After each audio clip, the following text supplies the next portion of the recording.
Assalamualaikum warahmatullahi wabarakatuh. Selamat pagi semuanya. Eh, Perkenalkan, nama saya Nathan Bagi Girsang. Saya mahasiswa S1 Keperawatan semester 4. Baik, pertama-tama saya mengucapkan terima kasih kepada bapak-bapak dan ibu-ibu yang sudah menyempatkan waktunya hadir dalam promosi kesehatan yang saya lakukan melalui virtual ini. Yang kedua, mari kita panjatkan puji dan syukur kehadirat Tuhan Yang Maha Kuasa sehingga kita dapat berkumpul di promosi kesehatan virtual ini. Baik, pada promosi kesehatan kali ini saya akan menyampaikan promosi kesehatan berkaitan dengan infeksi TORCH pada kehamilan. Nah, tujuannya di sini agar ibu-ibu dan bapak mengetahui apa sih infeksi TORCH pada kehamilan tersebut dan bagaimana sih cara mencegah atau mengenali infeksi TORCH ini sendiri. Oke, untuk sesi pertama ini saya akan melakukan pemaparan materi dan yang kedua akan memberikan kesempatan kepada bapak-bapak dan ibu-ibu jika ada pertanyaan yang ingin ditanyakan, saya persilahkan. Baik, untuk mempersingkat waktu, baik langsung saja kita mulai promosi kesehatan pada pagi hari ini. Oke, saya share screen dulu. Oke. Nah, infeksi TORCH pada kehamilan. Nah, yang perlu kita ketahui yang pertama, apa sih infeksi TORCH sendiri? Nah, di sini sekelompok penyakit infeksi yang dapat menyebabkan infeksi kongenital dan parenatal. Nah, TORCH sendiri merupakan singkatan dari penyakit yang pertama yaitu ada toksoplasma, rubella, sitomegali, dan herpes. Nah, mempunyai beberapa kemiripan. Jadi untuk infeksi TORCH sendiri di sini dia mempunyai beberapa kemiripan. Yang pertama, infeksi yang terjadi pada ibu hamil. Nah, biasanya tidak bergejala atau asimptomatik. Di sini infeksi pada janin dampaknya bervariasi. Nah, di sini dia bervariasi itu yang pertama di sini dikatakan tidak terjadi infeksi. Nah, yang kedua dia itu terjadi infeksi ringan sampai berat hingga terjadi kematian janin. Nah, yang ketiga, bayi lahir dengan gejala-gejala. Nah, bisa dilihat di sini ada gangguan atau kerusakan pada otak, paru-paru, mata atau telinga. Nah, semua orang bisa terkena infeksi TORCH. Ini perlu diperhatikan untuk ibu-ibu, ya.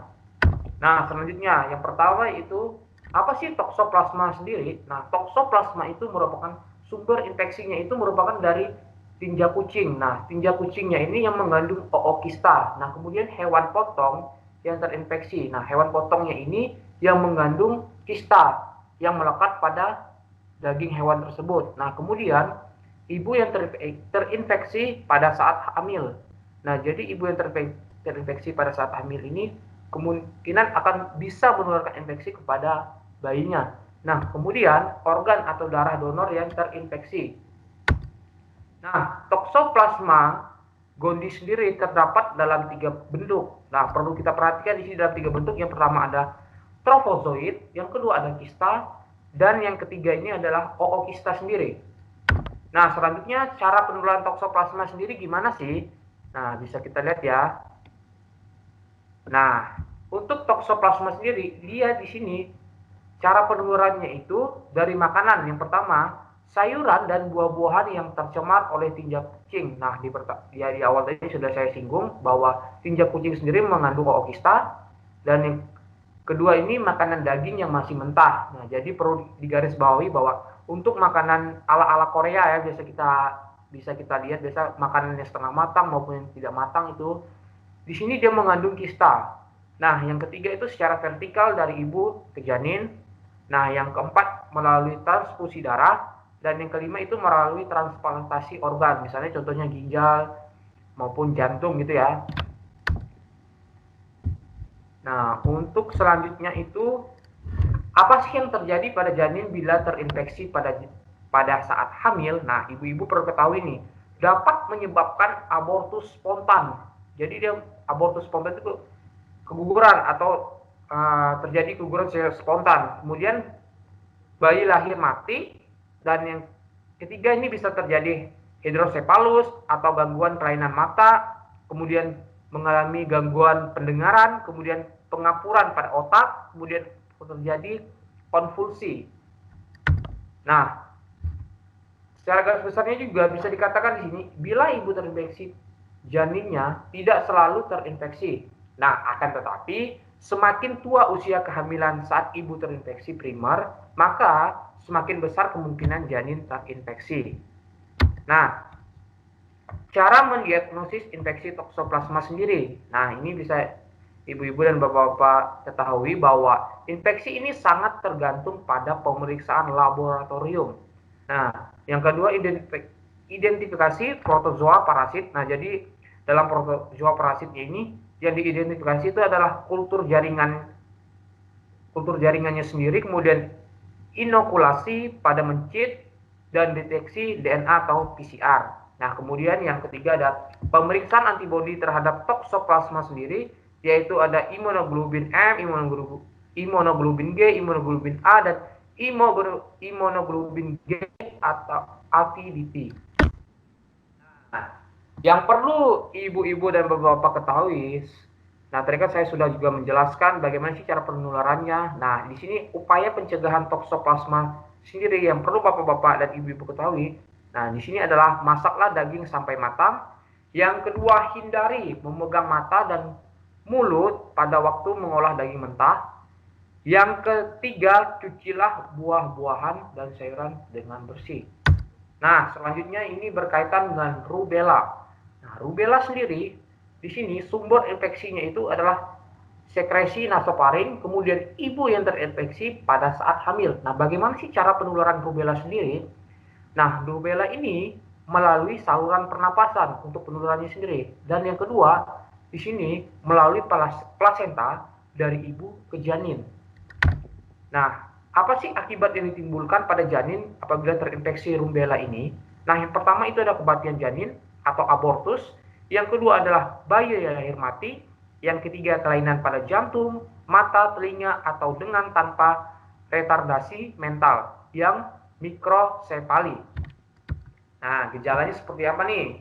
Gejalanya yang ditimbulkan dari rubella sendiri yaitu demam ringan, sakit kepala, rasa lelah, dan perasaan tidak karuan, sakit tenggorokan, dan batuk. Nah, di sini dikatakan bahwa 30-50% tidak bergejala. Nah, selain itu gejalanya juga menimbulkan ruam sekitar 16-18 hari setelah terpapar. Nah, dari gejalanya juga menimbulkan sakit pada persendian. Nah, biasanya ini terjadi pada orang-orang dewasa. Nah, cara mendiagnosisnya gimana sih untuk rubella sendiri? Nah, yang pertama itu isolasi virus pada kultur jaringan. Nah, yang pertama bisa diisolasi pada kultur jaringan seperti urin dan sekresi nasofaring.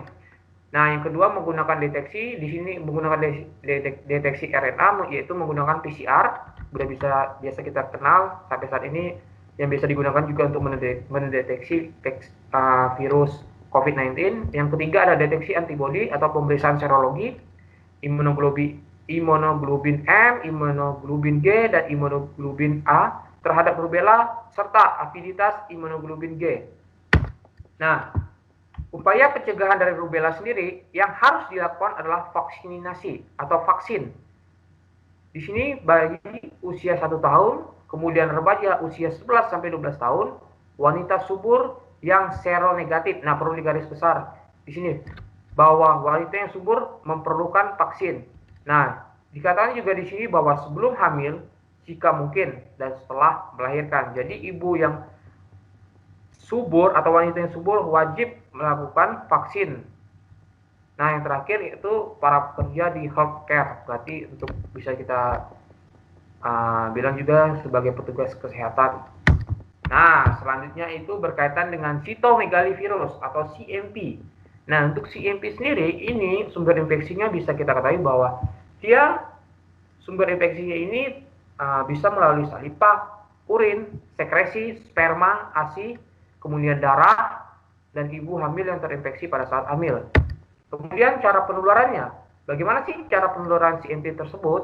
Nah, di sini dia menggunakan penularannya itu adalah respiratory atau droplet. Jadi di sini menggunakan droplet. Jadi yang keduanya juga dia bisa melalui kontak dengan sumber infeksi. Yang ketiga melalui transfusi darah dan transplantasi organ. Yang keempat secara vertikal dari ibu ke janin. Nah, secara vertikal bisa dilihat di sini. Dia secara vertikal itu yang pertama melalui prenatal, melalui plasenta, kemudian perinatal pada saat kelahiran, dan yang ketiga itu postnatal. Nah, postnatal di sini dia untuk penularannya sendiri itu pada si kontak langsung. Nah, kontak langsung dalam tanda kutip di sini kontak langsung itu antara ibu dan si bayi tersebut. Nah, dari ibu ke janin. Nah, jadi infeksi CMV sendiri itu bisa menular ke janinnya sendiri. Nah, apabila terjadi infeksi ke janinnya, nah ini ibu terinfeksi primer selama kehamilan penularan ke janin adalah 40%. Nah, yang kedua juga, bila ibu terinfeksi sekunder atau sudah pernah terinfeksi sebelum hamil, maka untuk resiko penularan ke janinnya itu 1-2%. Nah, diagnosis laboratoriumnya bisa kita lihat secara langsung. Yang pertama ada histopatologi, kultur jaringan, PCR. Nah, untuk tidak langsungnya sudah bisa kita ketahui adalah pemeriksaan serologi. Nah, upaya pencegahan sendiri untuk CMV apa sih? Nah, ini yang perlu kita tahu juga. Jangan mencium balita pada mulut dan pipi. Cuci tangan dengan sabun dan air setelah mengganti popok bayi. Cuci mainan anak dengan sabun dan air. Jangan makan atau minum pada piring dan gelas yang sama. Nah, yang terakhir di sini ada infeksi pada herpes yang dilakukan oleh herpes. Nah, sumber infeksi sendiri di sini adalah saliva, cairan vesikel, ibu yang terinfeksi pada saat hamil. Nah, untuk cara penularannya juga perlu ibu-ibu dan bapak ketahui bahwa untuk penularan herpes sendiri ini dia langsung dengan kontak dengan lesi, kemudian kontak tidak langsung, kemudian secara vertikal dari ibu ke janin. Nah, gejala dari herpes sendiri apa sih? Nah, yang pertama dia gejalanya sini ada infeksi primer.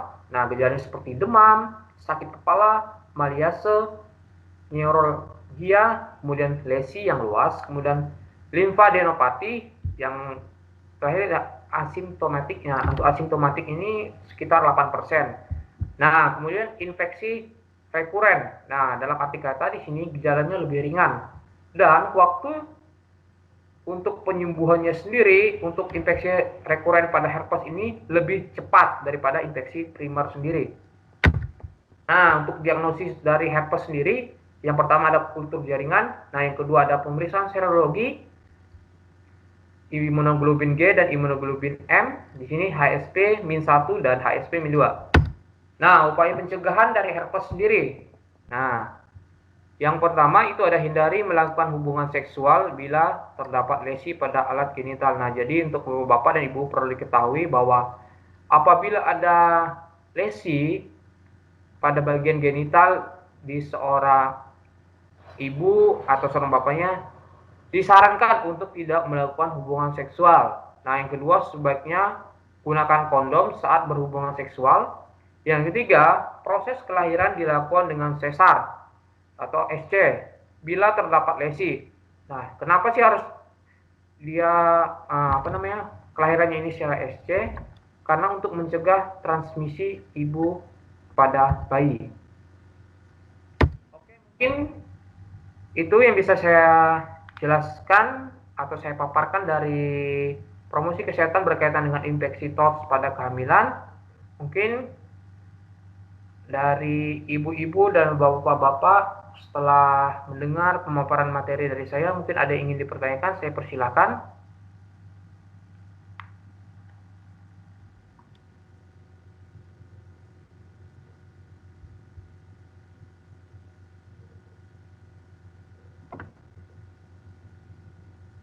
Baik, kalau memang tidak ada, saya berharap bapak-bapak dan ibu-ibu mengerti dan paham apa sih infeksi TOTS sendiri gitu. dan bagaimana sih cara pencegahannya, ya. Dan kurang lebihnya saya mohon maaf jika ada salah kata dalam penyampaian materi dan saat acara ini berlangsung. Sekali lagi kurang lebihnya saya mohon maaf. Atas waktu dan partisipasi Bapak-bapak dan Ibu-ibu saya ucapkan terima kasih. Wassalamualaikum warahmatullahi wabarakatuh. Selamat pagi. Waalaikumsalam.